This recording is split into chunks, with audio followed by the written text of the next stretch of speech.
Ne courez pas au supermarché, ne dévalisez pas les supermarchés, ne vous inquiétez pas, il y a assez à manger.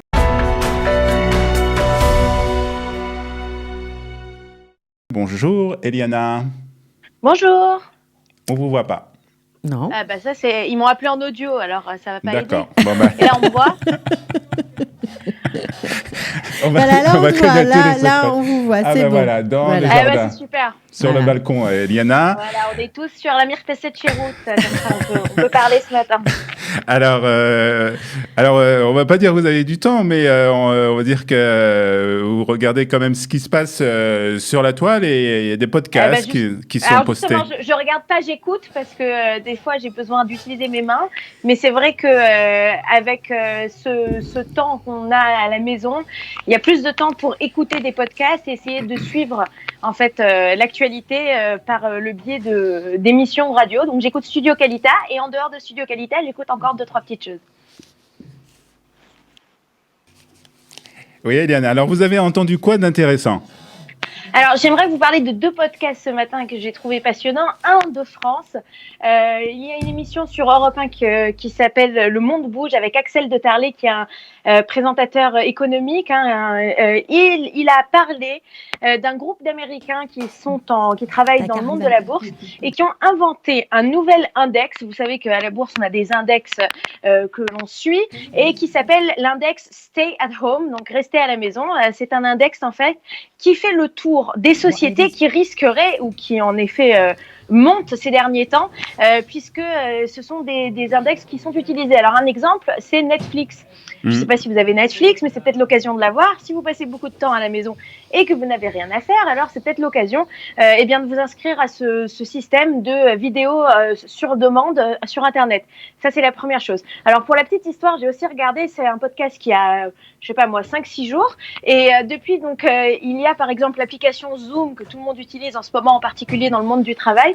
Alors il faut savoir que l'application Zoom, en fait, les gens investissent dans un faux Zoom, c'est-à-dire que le nom de l'application Zoom en bourse a déjà été pris par une autre société coréenne et donc les gens investissent dans le mauvais Zoom et donc achètent des parts de marché d'une société qui n'est pas la bonne. Alors, c'est quoi le bon nom ? Vous l'avez ? Ça, je sais pas. On va le chercher alors. On va le chercher pour investir. Gens, en fait, je ne savais pas que vous jouiez en bourse. Vous ne savez pas beaucoup de choses. Mais il faut dire que Netflix, par exemple, avec le début du conflit, avec le début de la crise, a pris déjà 8% dans ses parts de marché. Alors ça, c'est pour le côté français. Et hier, j'ai écouté un podcast passionnant qui a été publié avant-hier, si je ne me trompe pas, par Cannes, donc qui est la société de diffusion de radio et de télévision israélienne. Et ils ont des super podcasts. Et il y a un super podcast qui s'appelle Hayot Kiss. Hayot Kiss, donc les bêtes de la poche. Qu'est-ce que ça veut dire en fait ? C'est tout ce qui touche à l'économie israélienne. Et c'est un podcast d'1 quart d'heure qui pose, celui-là, c'était un chapitre d'1 quart d'heure qui a posé une question qu'on se pose tous. Comment est-ce qu'on va faire avec cette crise et comment se fait-il qu'il ne manque pas, que les supermarchés sont toujours remplis ? Pas seulement cela, mais Benjamin Netanyahou, dans l'une de ses premières interventions, mais ces interventions importantes, il a rappelé ne courez pas au supermarché, ne dévalisez pas les supermarchés, ne vous inquiétez pas, il y a assez à manger. Et donc ils se sont posé la question pour essayer de comprendre pourquoi est-ce que véritablement en Israël on avait autant à manger, sachant qu'en Israël en fait on produit très peu de notre nourriture. On a de la production agricole, mais la production agricole, par exemple, elle se focalise sur des produits qui ont un rendement assez important. En Israël, vous allez trouver des champs d'arbres à avocats, mais vous allez trouver seulement 10% du blé qu'on consomme en Israël ou de la farine de blé qu'on consomme en Israël est produite en Israël. Alors comment est-ce qu'on arrive à cette situation où en fait on ne manque pas de nourriture en Israël ? Et ça c'est très intéressant et j'ai découvert quelque chose que je ne connaissais pas. Est-ce que vous savez ce que c'est que Rachel ? Rachel, c'est un prénom. Non, on ne sait pas. Alors, Rachel, c'est une réchoute, une autorité, c'est l'autorité qui s'occupe en fait de vérifier qu'il y a assez à manger en Israël. Et cette autorité qui a été créée juste après la Seconde Guerre du Liban, donc on parle après 2006, en fait, elle a des espèces de marsanim, d'entrepôts immenses qui se trouvent dans le port d'Ashdod, qui sont gérés On a 3 types d'entrepôts différents. Il y a 3 ministères en Israël, dont le ministère de la Défense, le ministère de la Santé et le ministère de l'Économie. Ils ont des dépôts. Et ces dépôts, en fait, ils font attention qu'il y ait toujours de la nourriture en stock au cas où, il va manquer. Et donc ça, c'est quelque chose que je ne savais pas.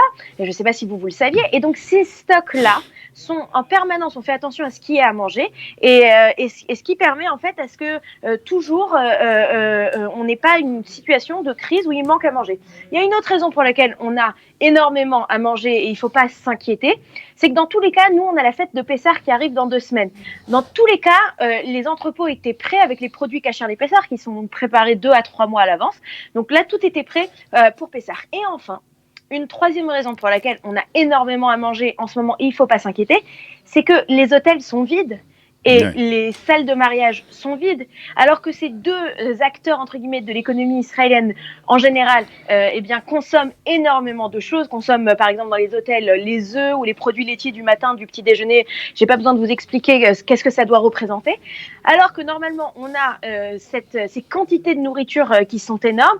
Aujourd'hui, ces quantités ne sont pas utilisées, et plus que cela aussi, prenez par exemple des fruits en Israël, les fruits et des légumes. Quand on veut dire qu'ils sont d'une très bonne qualité, on dit Echut Yetsu, c'est une qualité d'exportation. Bah oui, en Israël, nos meilleurs produits partent vers l'exportation. Mais en ce moment, les pays qui en général importent des produits israéliens, ils ont d'autres chats à fouetter et donc ils importent moins. Donc ça veut dire que l'effet vertueux de cette crise du coronavirus va faire en sorte qu'on va manger, on aura des denrées alimentaires de meilleure qualité. Les denrées alimentaires vouées à l'exportation seront peut-être pour nous.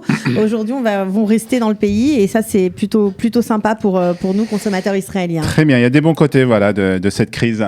Merci beaucoup, Eliana Gerfinkel. On ne s'inquiète pas. Il disait surtout pour les œufs, ne pas acheter des plaquettes et des plaquettes d'œufs pour les mettre dans le frigo et les conserver. Il y aura à manger, il n'y a pas besoin de remplir tous les placards. On ne s'inquiète pas, on aura tous à manger. Et on promet en tout cas de faire un grand repas tous ensemble ici à Studio Qualita dès que cette crise sera terminée. On a hâte. Voilà, on a hâte nous aussi. Merci Eliana. Merci Avec beaucoup plaisir, Eliana. bonne journée.